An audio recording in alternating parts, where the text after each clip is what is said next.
Et bonjour à tous.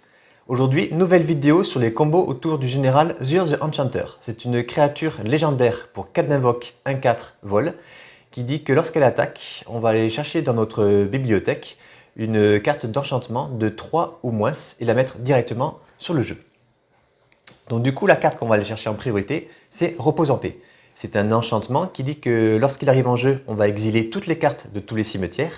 Et si une carte ou un jeton devait être mis dans un cimetière d'où qu'il vienne, on va l'exiler à la place. Ensuite, on ira chercher le champ d'énergie. C'est un enchantement qui dit qu'on va prévenir toutes les blessures de sources qu'on ne contrôle pas. Mais en revanche, si une carte est mise dans notre cimetière, on sacrifie le champ d'énergie. Et en combinaison avec Repose en paix, on n'aura aucune carte qui sera mise dans notre cimetière. Et donc du coup, on va prévenir toutes les blessures. Donc ça, c'est une combinaison de cartes pour se prévenir des jeux un peu trop agressifs. Si on veut rapidement tuer, on va aller chercher le Home d'obéissance. Alors, on n'ira pas le chercher avec Zur, mais avec d'autres moyens que je vais vous montrer ensuite. Donc c'est un artefact pour 4 d'invoque. On va payer X, l'engager, et on va mettre la carte du dessus de la bibliothèque de l'adversaire ciblée dans son cimetière. Et on va continuer de la sorte jusqu'à ce qu'on ait mis X cartes ou une carte de créature dans le cimetière. On s'arrête ensuite dès qu'un des deux événements arrive.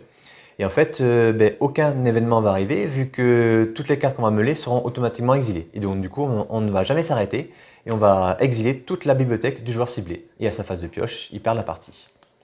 Donc pour aller chercher donc, le Home d'obéissance, on a plusieurs tuteurs. Donc on va voir la préceptrice éclairée qu'on jouera souvent en fin de tour.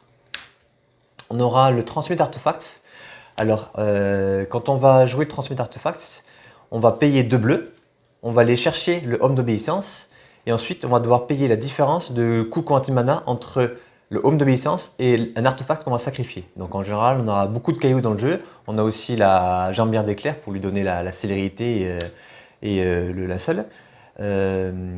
Du coup, on va sacrifier un caillou et on va payer 2 supplémentaires pour poser le Home. Et ensuite, on paiera un de plus pour pouvoir engager le Home et faire donc la combo. Donc, autre tuteur, ce sera le démonique tutor et l'obscure prétention. Il faudra bien sûr avoir donc 2 cartes d'éphémère de rituel au cimetière pour avoir donc les 3 manas noirs.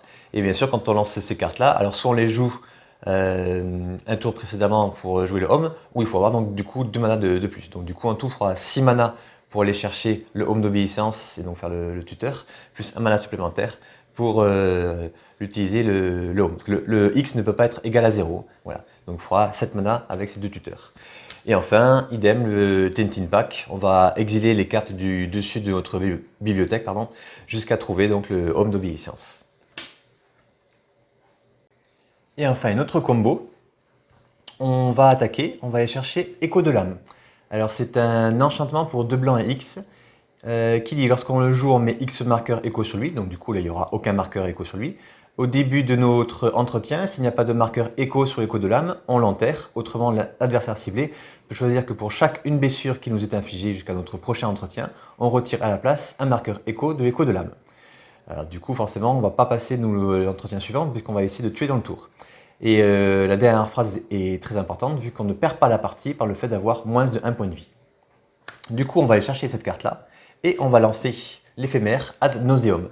On va révéler la carte du dessus de notre bibliothèque et on la met dans notre main. Et on peut perdre, enfin on n'a pas le choix d'ailleurs, on perd autant de points de vie que le coût quanti de mana et on peut répéter ce processus autant que nécessaire. Du coup on va piocher notre deck. Dans le deck on va avoir ces 3 cartes là.